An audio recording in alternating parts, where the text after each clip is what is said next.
E aí, gente, beleza? No episódio de hoje do nosso podcast, a gente vai acabar falando um pouquinho aí do servidor Samba, que é basicamente o tema do nosso projeto profissional, que no caso é feito por mim, Gabriel Moreira, o Guilhermo e o Arthur. E, bom, o servidor Samba aí acaba sendo uma peça fundamental para meio que conectar os sistemas de computador Windows e o Linux.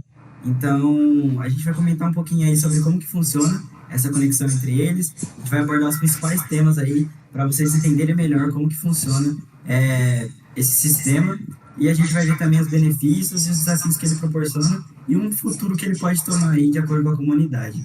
Então, a gente separou algumas perguntinhas aqui do nosso podcast para informar melhor vocês. E a primeira é, o que que é o servidor Samba? Você pode explicar um pouquinho para a gente, Guilherme? Tá. O servidor Samba, ele é um protocolo SMB, Server Message Block, e um CIFS, que é Common Internet File System. Ele consiste em um protocolo SMB, Server Message Block, e CIFS, que é Common Internet File System. O servidor Samba ele é uma junção entre um Windows e um servidor Linux, no qual ele pega e ele une os dois. Com isso, ele conseguindo ter meio que o servidor Linux ele serve como um banco de dados para o servidor Windows. Com isso, ele conseguindo um melhor aproveitamento, digamos assim, em redes locais, para conseguir falar com impressoras e dentre outras coisas. Agora, Arthur. Tá, agora eu vou falar das funcionalidades e benefícios do Samba. O Samba é uma ferramenta que facilita a conexão entre os sistemas Linux e Windows. Ele oferece conexão com domínios Windows, autenticação de usuários, serviços de impressão, compartilhamento de arquivos, suporte Wins e comunicação de sistema com outro. A sua flexibilidade ela é muito boa e torna essencial para alguns ambientes que utilizam diferentes plataformas, que acaba proporcionando uma colaboração eficiente e mais segura. Tá, agora eu vou falar um pouquinho sobre a instalação no Ubuntu, tá? Você primeiro tem que fazer a atualização do sistema, que é o apt update e o apt upgrade. Logo após isso, você vai fazer a instalação do servidor Samba, que é o sudo apt install Samba. Logo depois você vai partir para a configuração, que é sudo nano etc samba smb.conf, tá? E logo depois você vai colocar as configurações desejadas para o seu sistema, tá? Então, os usuários válidos, se está disponível mexer, se não está disponível mexer, qual pasta que vai poder mexer.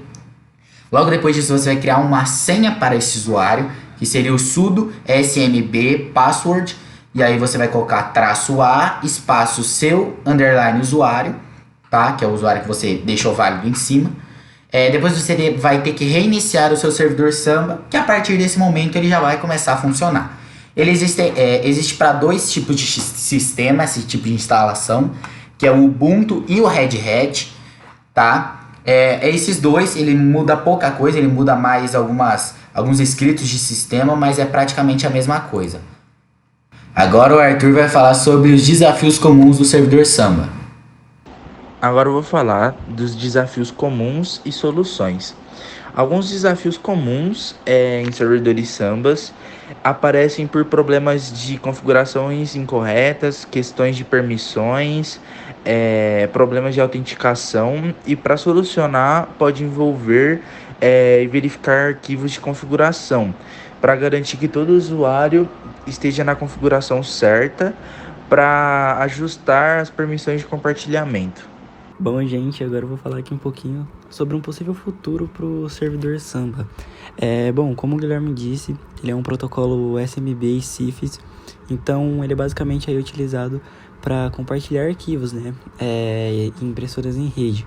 Então, basicamente, ele ajuda na conexão entre as máquinas e a compartilhar arquivos entre elas. Então, ele transita arquivos entre elas, basicamente. Então, o que o futuro pode acabar acarretando aí, dependendo da necessidade que a comunidade precisa.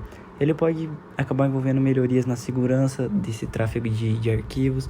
Ele pode acabar tendo um desempenho melhor e suporte a alguns protocolos mais recentes, né? Então, o que pode acontecer? Ele pode acabar sendo mais viável a utilização de protocolos mais atuais. E isso é muito bom, porque por conta desses protocolos atuais, você não se limita às mesmas funções que possui um de uma versão mais inferior.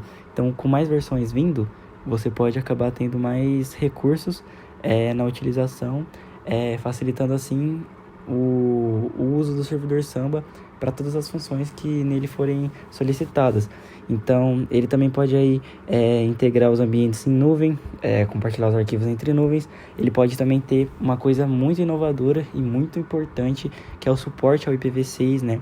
Porque muitas máquinas aí que utilizam sistemas para tráfego de arquivos acabam se limitando ao IPv4, que é uma versão um pouco mais antiga. Então, no futuro próximo aí, o servidor Samba pode acabar sendo suscetível ao IPv6 e também pode acabar aprimorando a gestão política de acesso dele. Então, essas evoluções são muito importantes para o servidor Samba, porém vai depender exclusivamente da comunidade, do que ela estiver precisando no momento e do esforço em conjunto para todo mundo poder estudar um pouco mais sobre o servidor Samba, porque ele é um instrumento, uma ferramenta muito desconhecida. Muita gente não conhece ele, não sabe como utiliza, não sabe como instala. Então ele é bem desconhecido, porém se muitas pessoas aí acabarem se inteirando mais nesse assunto, podem acabar pegando e absorvendo algo que possa ser útil no futuro para poder melhorar. Então é algo bem importante. Então basicamente aí o podcast foi esse. A gente tentou trazer um formato de podcast, mas foi mais aí uma aula interativa. A gente tentou explicar para vocês como que funciona, tentou explicar como que o servidor Samba é instalado, como que configura. A gente tem um vídeo também no nosso site aí que vocês estão vendo, que basicamente a gente instalou e colocou na edição do vídeo aí cada passo a passo. Então, espero que vocês tenham gostado do podcast. A gente fez com muito carinho, pegou e tentou trazer o máximo de informações possíveis. A gente teve pouco tempo, né? Vou comentar um pouquinho agora nesse final sobre o nosso podcast, que a gente teve a ideia desse trabalho basicamente com o professor por meio de um trabalho falho, basicamente. A gente estava fazendo com o grupo anterior, o PP, porém a gente saiu do grupo. Lá em setembro a gente começou a fazer esse projeto. Então foi um tempo bem corrido, bem apertado. A gente teve a ideia junto com o professor, que ele disse que seria algo interessante, porque a gente está estudando sobre como instalar o VirtualBox, as máquinas virtuais aí nas nossas aulas. Então a gente tentou fazer um projeto mais relacionado a isso, um projeto informativo, que esse é o formato do nosso projeto que a gente tenta buscar. Então a gente conversou com o professor e tentou pegar essa ideia aí de fazer algo relacionado com o tema que a gente estava vendo nas nossas aulas de informática. Então a gente acabou chegando aí no servidor Samba junto com o auxílio dele. A gente teve pouco tempo, mas a gente acabou se informando o máximo que pôde sobre o assunto. A gente estudou bastante, viu bastante vídeo, testou as instalações. Então a gente conseguiu fazer o máximo que deu nesse pouco tempo. Então é isso que a gente pode trazer para vocês. E é basicamente isso, nosso podcast informativo. Espero que vocês tenham gostado e até uma próxima. Caso tenham dúvidas, é só perguntar pra gente que a gente está disposto a responder todas. Então, espero que curtam a apresentação, gente. Valeu!